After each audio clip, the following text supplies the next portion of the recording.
are doing another cooking demo, quarantine cooking demo. What we would do today is a Salisbury steak with mashed potatoes and buttered veg. Like an ingredient list, okay?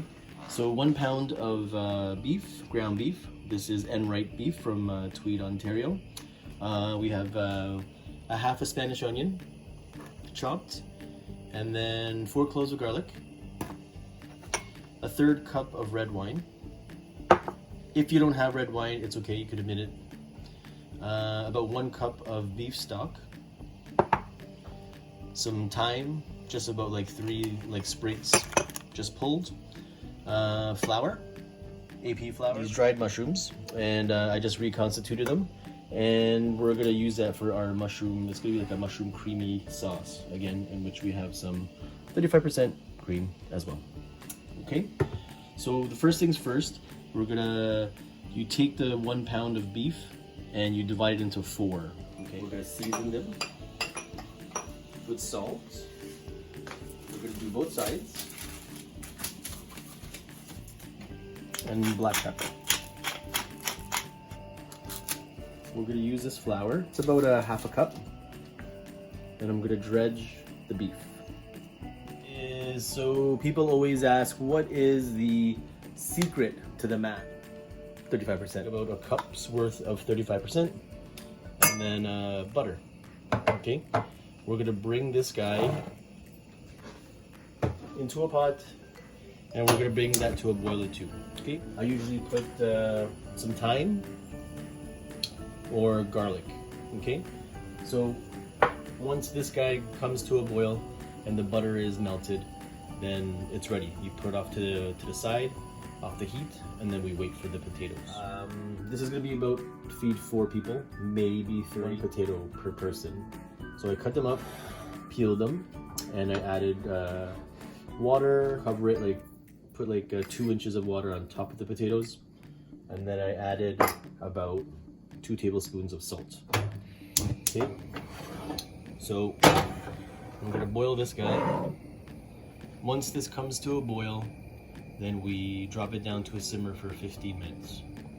Okay, the butter is fully melted, and now the thyme is it's infused into it all, and we're just gonna let it turn up the heat and let it steep. Now my pan is it's at the temperature that I want it at. You can see the smoke coming out, which is good. I'm gonna drop it down to a medium high, and I'm just gonna sear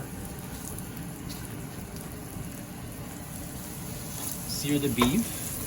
I mean, it's ground beef. It's gonna cook fast. About you're gonna do 3 minutes on each side. I have one of these resting racks. So once these things are seared off, I'm just gonna leave it on here so it just drips and it doesn't make a mess. So I'm gonna check my potatoes now at the same time. We're not there yet. Not yet. Okay, so this is good. This one is good. And I'm gonna let it rest on here. So if you have a big enough pan, which this might be big, I'm pretty sure it might be big enough for all 4 to fit in. Our next step after this is done, we're gonna go right into making our sauce for it. Okay, so we're gonna check our potatoes now. And as you can see, full rolling boil. And now you're just gonna drop it to a medium-ish. You don't want to go too simmery because it won't do much. So it's there. Okay, we're gonna go for 15 minutes and let that slowly cook.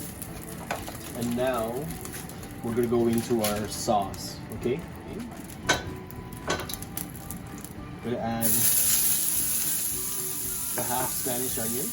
Okay, I'm gonna add my garlic now.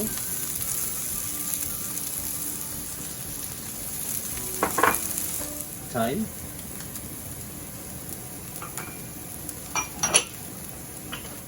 And now we're gonna put in our mushrooms too, okay? So if you don't have red wine, it's okay. You can admit it, not admit it. But if you don't have red wine, you could omit it, okay?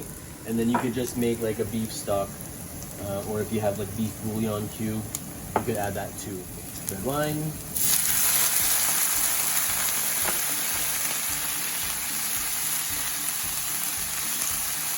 So this is a beef stock that I made. And, or if you have bouillon cube, that's fine.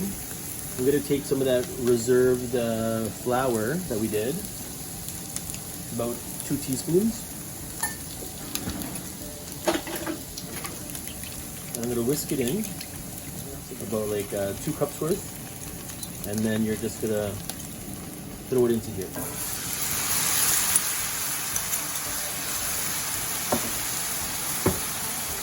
We're gonna add a little bit of the 35. It's about 1/4 cup.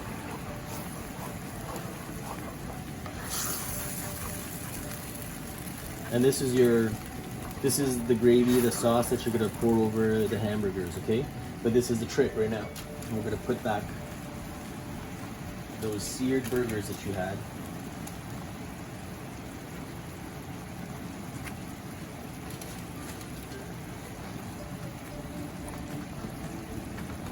Okay, now we're gonna drop it to a simmer because they're not fully cooked yet. So you're gonna cook this for about another 6 minutes or so until your beef is done. You take a cover and then just let that simmer. Okay, so our 50 minutes is up and we're gonna just check the potato.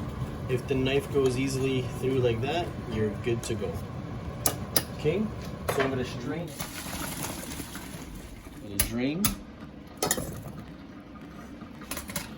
And then we're gonna mash them.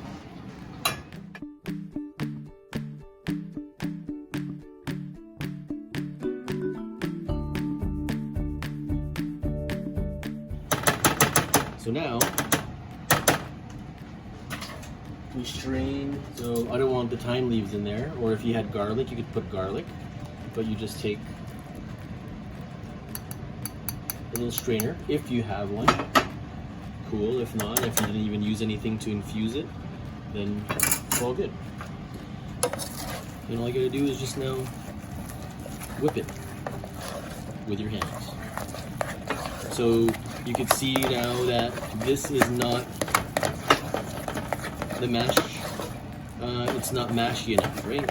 As in, you want it more, not thinner, but more pliable. So we're gonna add a little bit more. Okay.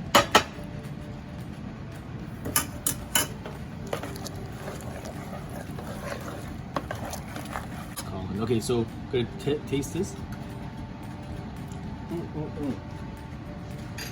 Me, I mean these words salt. If you have white pepper, then white pepper it is. Okay. If you don't, black pepper is good too. For the butter to veg, bring a pot of water to a boil, add some salt, throw in the veg, cook for 3 minutes. After 3 minutes, then you could drain it. When it's drained, you add some butter, season it with salt.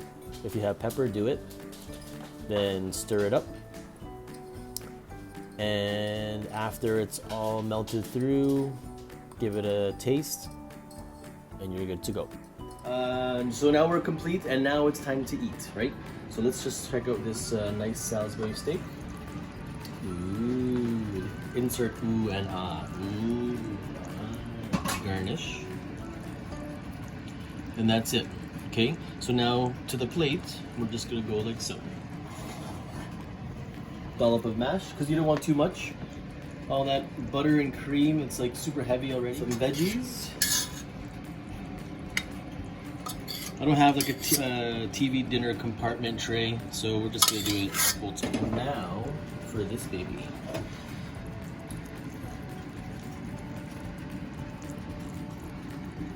Okay, and then you don't want it, you can't forget that sauce, okay?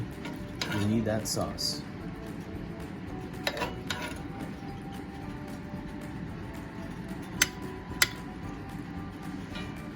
Okay, and garnish. And there you go. Salisbury steak.